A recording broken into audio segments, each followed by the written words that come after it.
itong pag-asang ginawa ng Diyos sa mga magulang. Ang sabi po doon sa verse 7 ay ganito, unto which promise, ito po yung promise na ginawa ng Diyos sa mga magulang, unto which promise our 12 tribes. Pag sinabi pong 12 tribes, ito po sa panahon ni Moses. Okay? Na kung saan ay pinaglingkuran ni Moses ang 12 angkan o 12 lahi ni Jacob. Ang sabi niya, unto which promise our 12 tribes, instantly serving God day and night, hope to come. So sa panahon ni Moses, yung pong promise, yung hope of the promise na ginawa ng Diyos sa mga magulang, ay inaasahan din naman ng mga tao sa panahon ni Moses na ito ay kanilang kakamtin, kaya nga nagkaroon sila ng inspirasyon na paglingkuran ng Diyos araw at gabi. Alam, sabi po sa sunod na sentence dito po sa talata sa binasa natin sa 7, for which hope say, King Agrippa, I am accused of the Jews. So makikita natin, sabi ng Apostol Pablo, makikita natin tatlong kapanahunan po yung binabanggit, kapanahunan ng mga magulang, kapanahunan nila Moses, o 12 angkan. Ngayon ay nasa kapanahunan na siya, na nakaharap siya kay Haring Agrippa. Sabi niya, ito yung pag-asa na ipinangangaral ko eh. Ito yung pag-asa na ipinangangaral ko sa kanila, na ipinangako ng Diyos sa mga magulang. Ito yung pag-asa na gustong marating, makampan ng 12 angkan, kaya nga sila naglilingkod araw at gabi sa Diyos. At ito yung pag-asa nga na aking ipinangangaral, kaya naman ako ngayon ay nakukulong.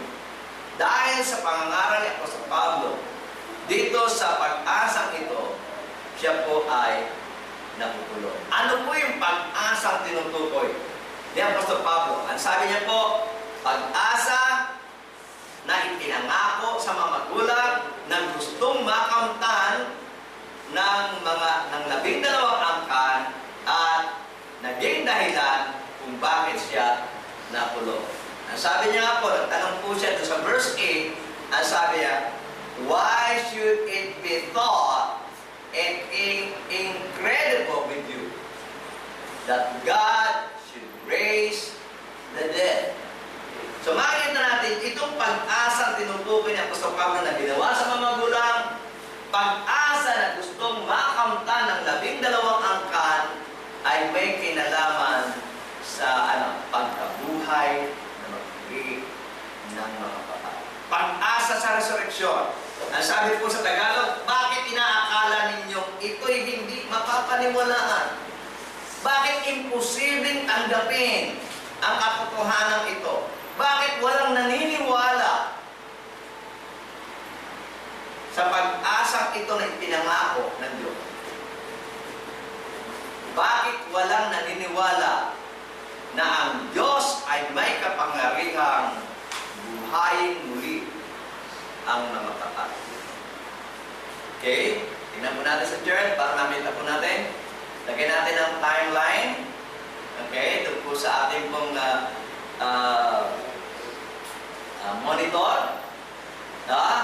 Una, yung sa bandang left ay yung time nila Abraham, Isaac, Jacob. Yung sa bandang gitna, time ni Moses at ang 12 angkan, at yung nasa bandang kanan ay yung time tungkol sa mga Kristiyano, na kung saan ay sa panahon yun ay naaharap siya kay Haring Agrippa, si Apostol Pablo. So sa panahon, sabi niya, the hope of the promise, at itong hope of the promise ay made to the fathers. Okay? So itong hope of the promise na ito, ginawa ito sa panahon ng mga magulang. At sa panahon ng 12 angkan, o sa panahon ni Moses, itong hope of the promise na ito ay naging inspirasyon nila. They are serving God day and night, hope the promise. Anong promise yun? Yun